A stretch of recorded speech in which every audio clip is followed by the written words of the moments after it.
नमस्कार मित्रों, इस जीवन मंत्र चैनल में आपका पुनः स्वागत है। आज हम एक विशेष गुण अथवा पहचान पर चर्चा करेंगे। मित्रों, क्या कभी आप लोगों ने विचार किया है कि हमारा समाज, सनातन धर्म और हमारा राष्ट्र इतने सारे आघातों के बाद भी सुरक्षित कैसे रहा और हम हर विपत्ति को सामना करते हुए उस पर विजय प्राप्त करते रहे। आप में से कुछ लोग मेरे इस तर्क से असहमत होंगे, परंतु फिर भी मैं यही कहूँगा कि अनभिज्ञता हमारी सबसे बड़ी बाधा होती है और सारी समस्याओं का जो कारण अनभिज्ञता अथवा अनज्ञान होता है और समाधान ज्ञान और उसकी जानकारी होता है। आज का महत्वपूर्ण विषय है कि हमारे समाज की वह क्या विशेषता है जो इतने संघर्षों के बाद भी हमारा समाज जीवंत है और जीवित है। वह है हमारे समाज में बनी हुई परंपराएं, और उन्हीं में से एक परंपरा है हमारे समाज का आश्रम।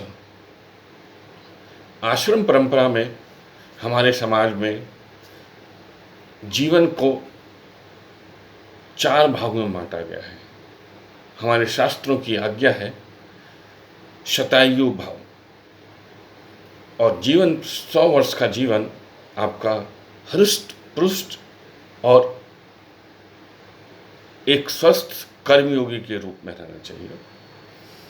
उसमें पहला आश्रम है विद्यार्थी आश्रम, दूसरा आश्रम है गृहस्थ आश्रम, तीसरा आश्रम है वानप्रस्थ आश्रम और चौथा आश्रम है संन्यास आश्रम। तो मित्रों, हमारे मनीषियों ने, ऋषियों ने बहुत चिंतन के बाद यह तय किया कि पहले जीवन के पहले 25 साल हम विद्या अध्ययन में लगाएंगे, अर्थात व्यक्तित्व विकास करेंगे। जीवन के दूसरे 25 वर्ष गृहस्थ आश्रम हम सामाजिक जीवन में प्रवेश करेंगे, गृहस्थ में आश्रम में प्रवेश करेंगे और परिवार का निर्माण करेंगे, परिवार का पालन करेंगे और इसके माध्यम से हम समाज का पालन करेंगे। अर्थात गृहस्थ आश्रम समाज के पालन पोषण के लिए होता है। इसलिए गृहस्थ दान देते हैं, अनुष्ठान करते हैं, सामाजिक हित के कार्य करते हैं, विपत्ति के समय लोगों की मदद करते हैं। वह गृहस्थ आश्रम करते हैं और गृहस्थी लोग ही करते हैं। तीसरा आश्रम है वानप्रस्थ आश्रम। इस आश्रम में हम परिवार क्षेत्र से ऊपर उठकर हमारा कार्य क्षेत्र अपना समाज हो जाता है, और वानप्रस्थियों का यह कर्तव्य होता है कि वह समाज में अन्याय का विरोध करें, न्याय की स्थापना करें और अच्छी परंपराओं को निर्माण करें। यह वानप्रस्थियों का मूल का दायित्व होता है। चौथा आश्रम है संन्यास आश्रम। तो मित्रों, इस आश्रम में व्यक्ति अपने परिवार को छोड़ देता है, उस समाज को छोड़ देता है जहाँ पर उसका जन्म हुआ है, और वह विश्व कल्याण की बात करता है। इसलिए अपने गांव और जिले से दूर जाकर संन्यास आश्रम में रहता है, और इस समय वह केवल और केवल विश्व कल्याण और विश्व निर्माण की बात सोचता है और उसमें आने वाली हर बाधाओं को दूर करता है, उनका सामना करता है, उनकी विजय प्राप्त करता है। चूँकि संन्यास आश्रम में व्यक्ति विश्व कल्याण की बात करता है, इसलिए सन्यासी हमेशा वंदनीय और पूजनीय होता है और वह हर क्षेत्र में सम्मान का पात्र होता है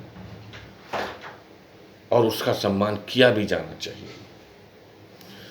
तो मित्रों, मैंने वर्ण व्यवस्था में बताया, सॉरी, आश्रम व्यवस्था में बताया कि हमारे जीवन के 4 आश्रम हैं: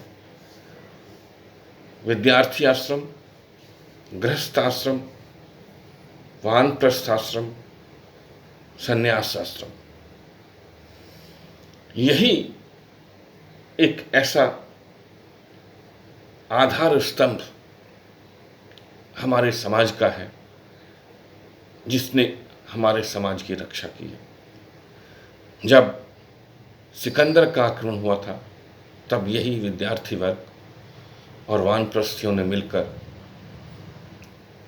सिकंदर के आक्रमण को विफल किया था और अपनी विजय पताका फहराई थी। बीच में हूण और शक आए। हूण भी बनारस तक उनका कर्तव्य कब्जा हो चुका था, उसको भी हमारे समाज ने संगठित रूप से प्रयास किया और उनको विफल किया और यहाँ तक कि वे हमारे समाज का अंग बन गए।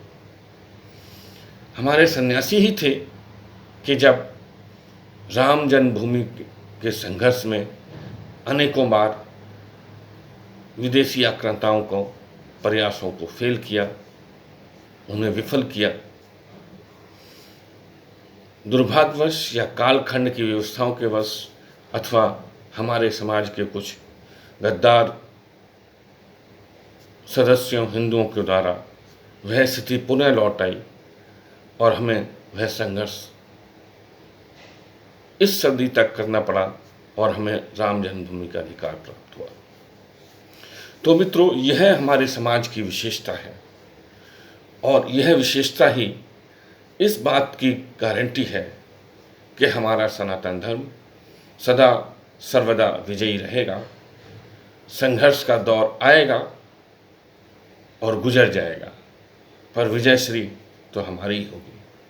इसलिए मित्रों, गर्व से कहो हम हिंदू हैं, हिंदुत्व को जानो, हिंदुत्व को पहचानो, उस पर गर्व करो। यही मेरा आपसे आग्रह है। अब विदा लेने से पहले इस चैनल को लाइक करना, सब्सक्राइब करना, शेयर करना, कमेंट करना, अपने सदस्यों में, मित्र मंडल में विचार विमर्श करना ना भूलें, क्योंकि यह अत्यावश्यक है। मित्रों, शुभकामनाओं के साथ, शुभेच्छा के साथ विदा। पुनः मिलेंगे। धन्यवाद।